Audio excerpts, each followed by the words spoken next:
He's going to fall for it. He's going to fall for it. After h6, he's not going to move his queen. I have a feeling. He fell for it. He fell for it.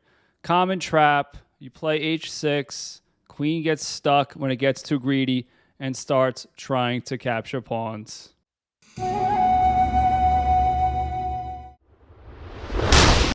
Okay, in this video, I'm going to show you why you do not have to think in chess. Yes, you heard me right. I'm going to show you 4 games that I played against players from 400 to 1500.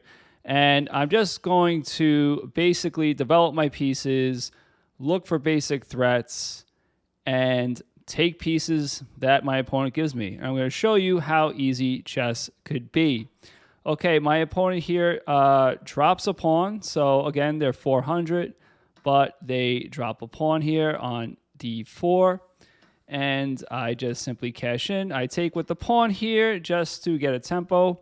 If I take with the knight, that's fine as well.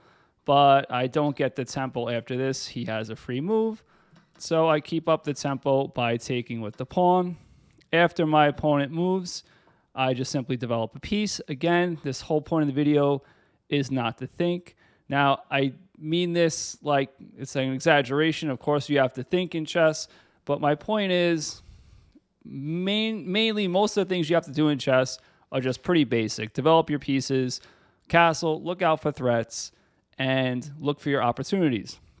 My opponent is threatening to take a pawn here.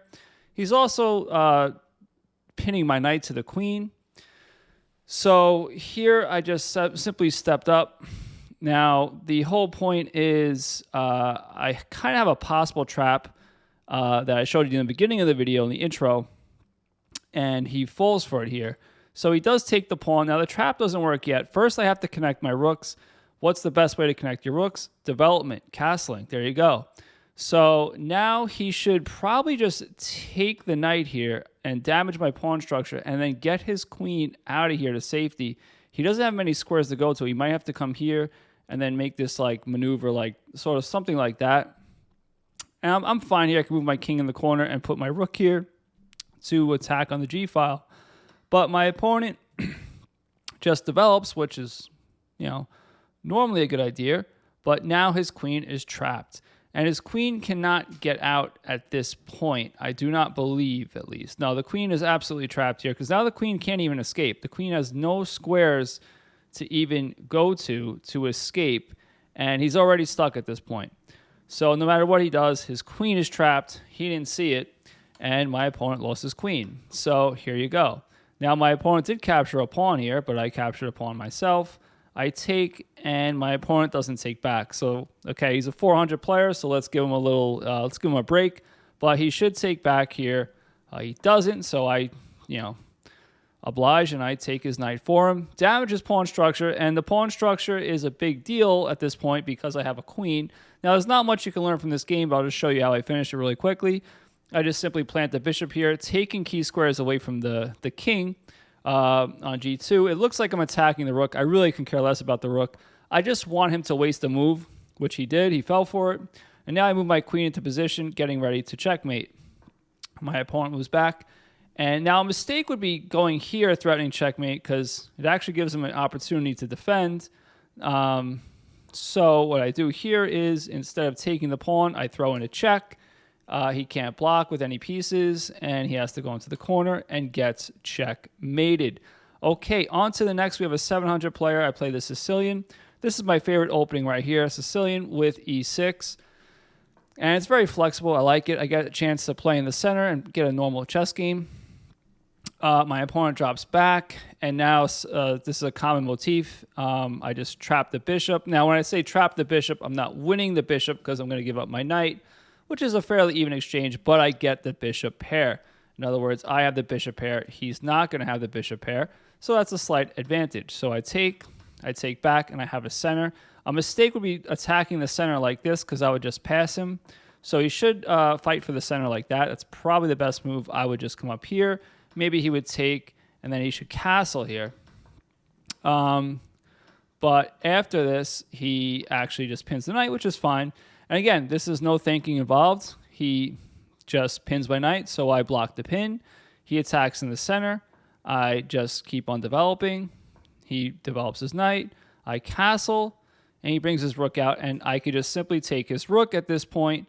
Now, for some reason, I just decided to attack the knight first. Not necessary, but that's what I did. And then I took the rook, and now I'm up a whole entire rook.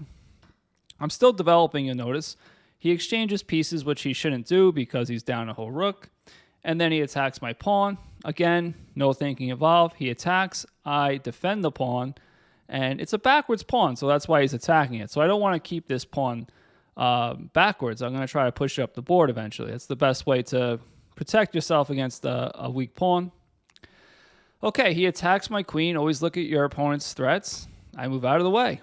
No thinking involved here. Now he goes for a pawn on the side of the board, but he puts his queen in the corner, and I ignore it and just play in the center. I get rid of my backward pawn. And more importantly, I set up a threat to fork the knight and bishop. So if he takes, I'm going to win a piece. He does neither of the two. So he does not stop this, and he does not even get a pawn out of it. He just weakens his king by playing f3. That's not good. So I just simply go for the fork. He takes my pawn. I take a piece. And now I just get rid of the weak pawn. Not the best move, probably not. But I just want to get rid of this pawn and open up the dark square bishop to his king. I attack the queen. I move back. And now here I actually have a threat. So this move actually is unleashing the rook on f2, whereas the bishop is also pointed to. So I want to get a piece here. I'm threatening to win a piece. Now he should... he actually plays a decent move. He is actually... if I play it now, he actually gets my queen. So I just simply defend it. I move my rook, defend it first. Now, he should be getting out of this fork by playing something like this, maybe. The whole point is, after he defends this, I would plant my knight here, blockading the weak pawn, getting my knight to a nice central square, and having a good game. Unfortunately, he attacked my bishop, which wanted to move anyway, and wanted to move to f2, which is what I did. And now I'm going to get a piece. Actually, I get the queen because for some reason he gave me the queen. And now, after this, I just take the knight because it's pins, and I get the rook, and now I have all his pieces. So now I just simply, he attacks my rook. What do? I defend it. No thinking involved here. He goes for a queen, but that's very far-fetched. I throw in a check, another check, push him up the board. I want to play this move, but he can just take, or actually take this pawn too. So I just move my king into position first to guard that square, and now I throw in the check. Throw in another check. He can't come out this way because of the knight, so he has to step further up the board, which is exactly where we want his king, and then I deliver checkmate. All right, on to the next game. We have a 1500 player, and I play the Sicilian again. Now he pins my knight, so I pin his knight. He takes. I simply take back with the queen, and he takes my knight. I simply take back towards the center. He moves his queen into position. I castle. This is all very basic stuff, and I play in the center. He takes, and here, taking towards the center isn't as good because I want to open up the bishop. I want my pieces to be activated, so I take away from the center here, but I still have a really good center, and now my bishop is open. He castles, and I play a5 to just give my bishop the flexibility of coming to this diagonal. He moves out of the way, which is a blunder because now his queen and rook are skewered. I take advantage of this. I attack the queen. He moves out of the way. I attack the queen again. No need to rush and take the rook. I can develop and attack the queen. He moves his queen away again. I take the rook, and now also his knight's pinned to the queen, so I just attack the pin piece. He moves out of the way and attacks my queen, which is the best move. But now I can simply, I don't take and let him take my queen. I just take with the rook, and I'm still attacking his queen. So if he did take my rook here, I would take his queen. But he decided to just sacrifice the queen anyway, and then take the rook. And then I just take the pawn here. He gives me his bishop because that pawn was defended. And then he threatens checkmate on the back rank, but my queen's defending it, so I just ignore it and take more pawns. I still take another pawn, and now I just trade down material, and at this point, I just push the pawn, and my opponent resigned Okay, on to the next game, and this is a 1500 player as well, a little bit higher rated, and he gives me the best fight. He plays the Scandinavian defense, and here I just develop and attack the queen. The queen moves away, play in the center, develop my bishop. He takes, I take back, and I develop my bishop and pin his knight. He blocks the pin. So far, so good. I castle. He castles. I bring my piece that's not developed into the center, my rook.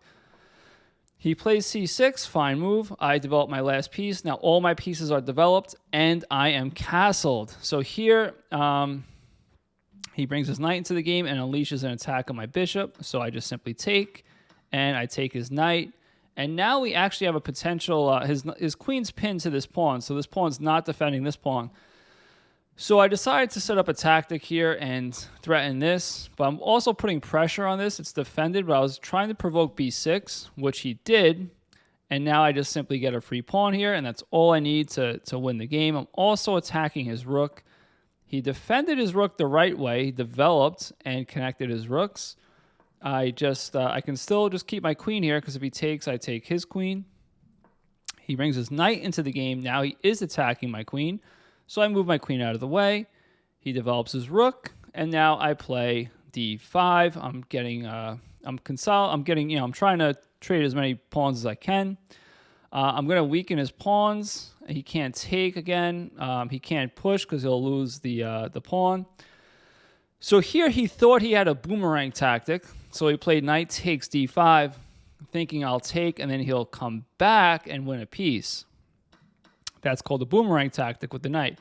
However, it doesn't work here because I took with the rook, and now after he takes the queen, I just take not with the knight and lose my rook. I just simply take with the rook, and my opponent had to resign. Anyway, I thought that was a pretty cool video on how you could just pretty much not think in chess against most chess players. Not trying to put anybody down, just saying if you play by the basic principles, develop your pieces, castle, look for your opponent's threats. In due time, your opponent will crumble most of the time. Anyway, if you like this video, check out this one. Now get out of here, go play some chess.